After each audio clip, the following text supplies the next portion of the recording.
Hello, everybody. It's so good to be with you. Welcome to the Enlightenment Chronicles. That's what this is. The Enlightenment Chronicles are really the essence of my life's work. For about 15 years, I've been helping people awaken and helping people become clear about their awakening afterwards, helping them to reach what we call abidance. We can go into that some other time. But it's not telling you about awakening. It's actually taking you and showing it to you. And here, this is the wisdom that came about spontaneously. It's not Fred's wisdom. It arose spontaneously in satsang, almost all of it. And the rest of it came from spontaneous meetings that I've had that somehow got recorded.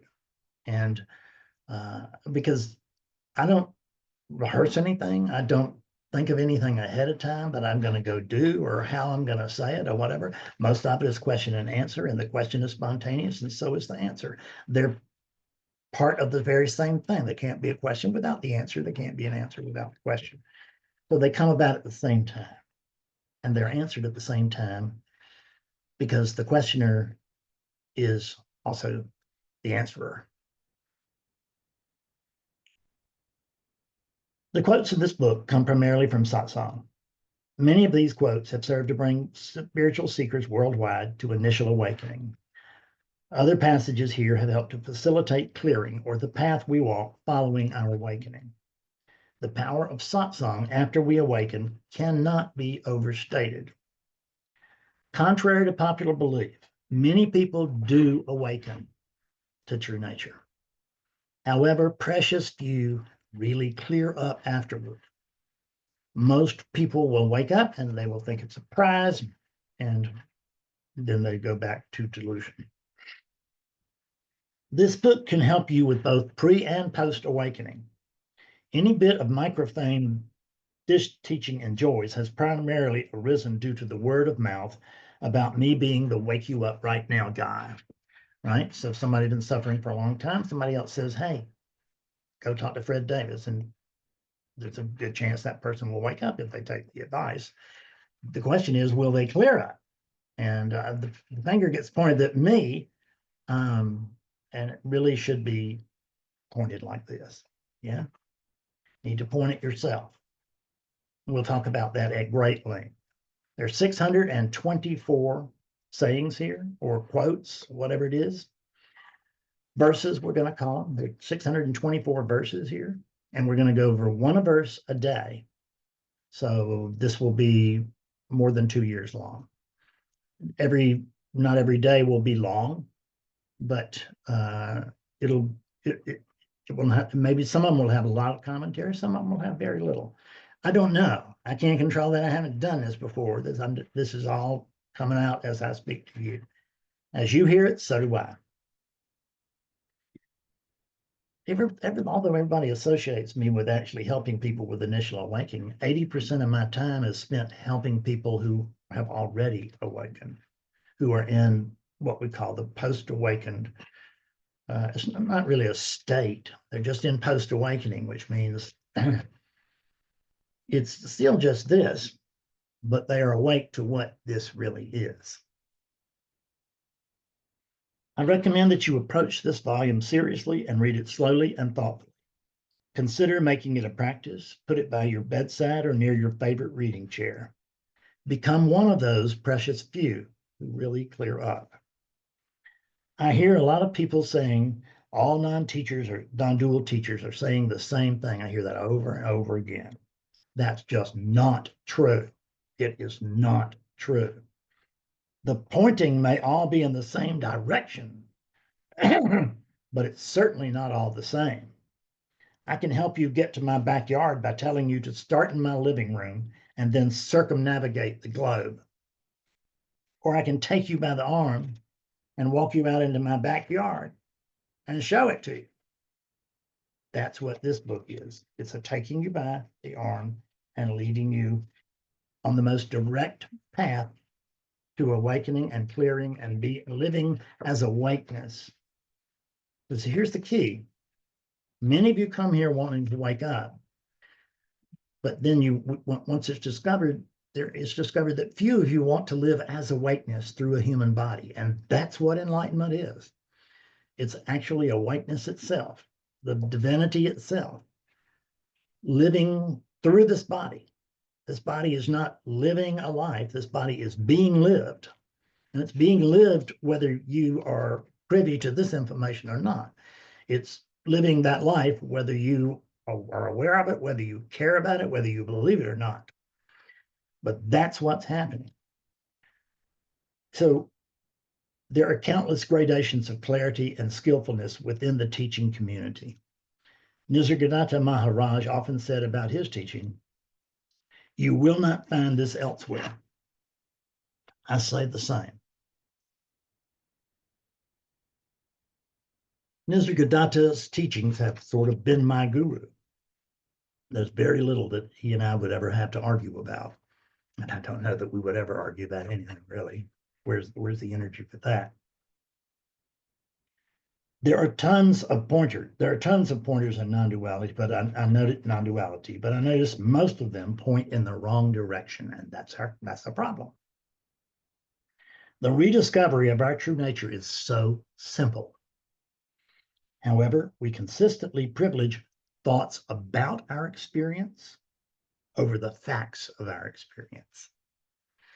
We come to know something, we come to see something, and then we go, I don't think so. And it's not something you do. It's just automated conditioning. There's just this automated conditioning in each one of these sacks of DNA. And the spirituality arises differently for each one of these things. There's no teaching that fits everybody, and that includes this one.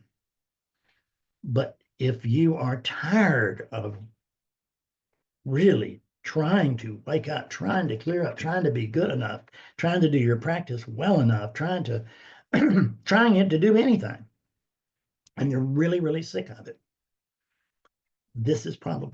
you're probably not here by accident. I helped a lady yesterday in California, and she had recently had an awakening without me, spontaneously. But she had met with me before, and she wanted to meet with me again so that she could sort of begin to get a grasp on what had happened and what that meant. And what she told me was, Fred, I just got so sick of it. I got so sick of the seeking, the buying, the non-dual books, the reading, the sitting, all of it. I just got so sick of it. I just couldn't do it anymore. That's when you come here, right? So if you are here as a casual person who wants to find out a little bit about non-duality, my real advice would be to go somewhere else. This is not probably the place for you, because this teaching goes deep, and it goes there right away. And for those of you who can follow, it's wonderful. And for those of you who can't, it is nonsense. It's gibberish. So find out where you are and act accordingly. If you feel that this is your teaching as we go along, and you feel like this is your teaching, dedicate yourself to fully clearing. And what I mean by that is clearing doesn't have to be the most important thing, and what doesn't have to be the thing that we spend the most time on.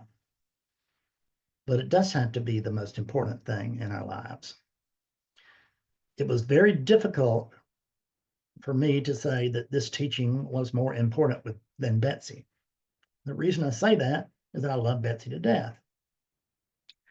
But I wouldn't have Betsy if it wasn't for this teaching.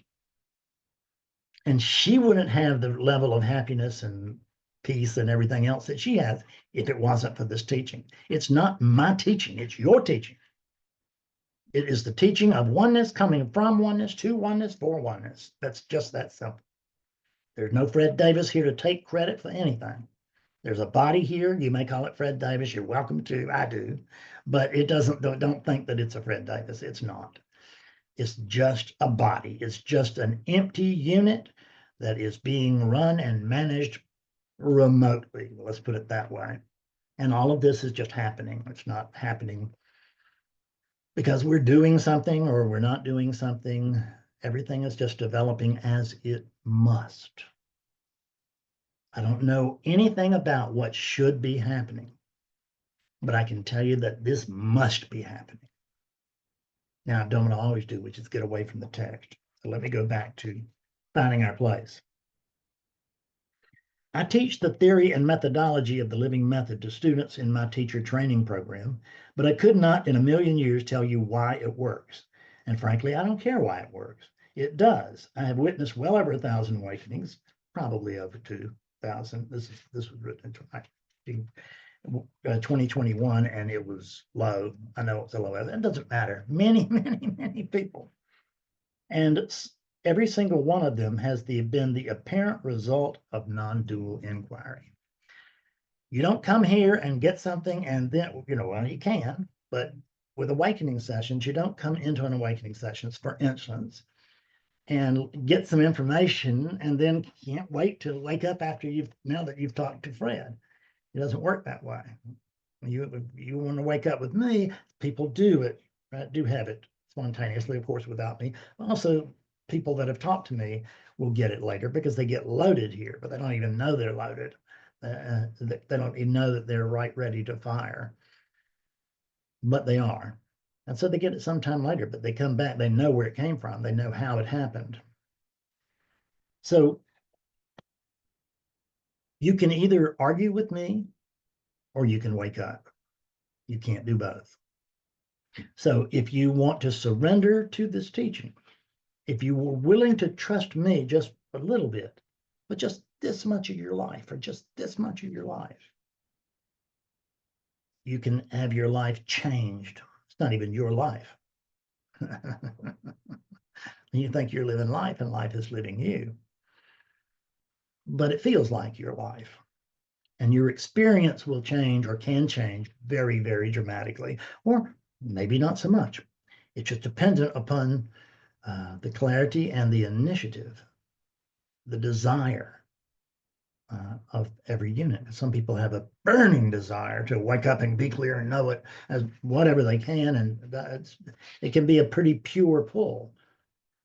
Mine really wasn't until after awakening. I didn't have a pure pull during seeking.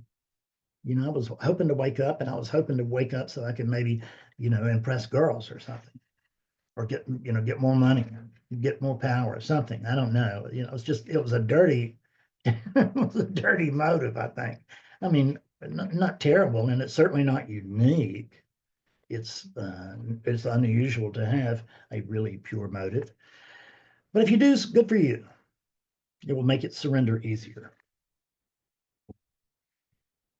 So I'm really making 2.5 pages into 30 minutes, which is kind of what we do here. There are tons of pointers in non-duality, but I notice that most of them point not in the wrong direction. The rediscovery of our true nature is so simple. It's simple. However, we constantly privilege thoughts about our experience over our actual experience. We all think we need more information. You don't. You've got too much information now. This is the unteaching. I am here to unteach you everything you know about non-duality. I'm here to unteach you everything you know about enlightenment. Yeah, not really, but everything about enlightenment, I guarantee I'm here to unteach that. But everything, I'm here to unteach everything you've heard in non-duality. That was not a very very thoughtful statement. See, this thing can get ahead of itself. You can get egoic too. Oh, I'm the best, whatever. Not true, but it can make that statement. It can believe that statement. And if it does, it will pay the price. So those statements may come up here, but they're not hung on to. They are spotted right away. How do you know? How do I spot things? There's immediate suffering. It may be just a second suffering. It just may be 2 seconds. It may be 10. But there's just a spot of suffering. And I have suffered all I want. That's what the woman in California was telling me when she said, in so many words, Fred, I have suffered enough. Because the people who come here who are not willing to recognize their true nature, they just haven't suffered enough. And that's a terrible thing to have to say, but it's true. because you have to suffer enough to where you don't want to live as a Fred Davis any longer. It doesn't mean you're looking for suicide. Might mean that, but it doesn't have to mean that. But it does mean I don't want to live like this anymore because I just can't. That's when you're ripe. Shortly after awakening here, after the awakening that occurred here in 2006, it was seen clearly that seekers don't need any more information. They already have too much. What was needed was a new presentation, and that's what this is. Repetition is the mother of clarity, and you'll find some here. You'll hear the same saying over and over because it will hit you. Be one time that'll hit you that will be unlike any other time that it hits you. And you will actually get it right then, or you've missed it from the same thing all along. It's a tap, tap, tapping that leads to what feels like a sudden breakthrough. As you read, it's good to remember that most of the quotes were initially part of a larger, longer conversation with kindred spirits. To assist the reader here, I have provided some sense of context wherever I felt like it was needed. However, remember that verbal teachings are always the slave of language. Don't become a slave to it yourself. Use a raft to cross the river, is what the Buddha told us, and then abandon it on the far side. Now I will let the quotes speak for themselves. May they hit you like a hammer. I wrote that in March 1st, 2021. And here's the first of the Enlightenment Chronicles. There's no beginning. But it says here, there's no beginning. And then way back here, it will tell you on the last page, there's no end. That's true. If you look closely, you'll see that many teachings consist of having the enlightened wonder sitting on a dais or some other kind of throne-like device, instructing a group of tragically unenlightened students on how to wake up to true nature. That can't happen. It is impossible. There is no such thing as an enlightened unit or an unenlightened unit. The fiction of enlightened or unenlightened units now, may be due to a misunderstanding by the students, which causes a false projection. This happens a lot. It really does. Happened to me a lot. Or it may be an intentional image encouraged by a less than clear teacher. That's not going to be here unless you see it. If you see it, then run. Regardless, I've noticed that it is a very common delusion in non-duality today. It is the invisible mote in nearly everybody's eye. Everybody is waiting for their unit to wake up. For the brain, the personality, the body to wake up, to get it. It's not about units. I say that because whether given or taken, this confused front door, which means awakening the unit character approach, which appears to be the default teaching model. That's one unit trying to teach another unit how that unit can get to be enlightened like me. All right? And because you can all see that I'm enlightened, says that unit A.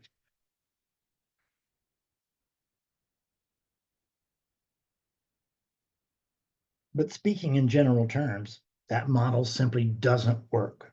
It can't. The fox is left guarding the hen house. Lest I say, from the inside. Leave the fox in the house to guard the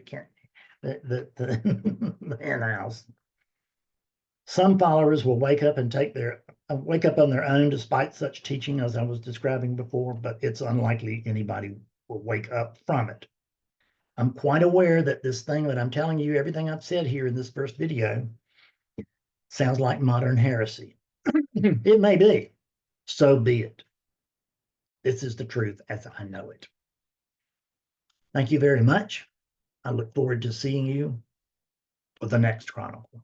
Bye for now.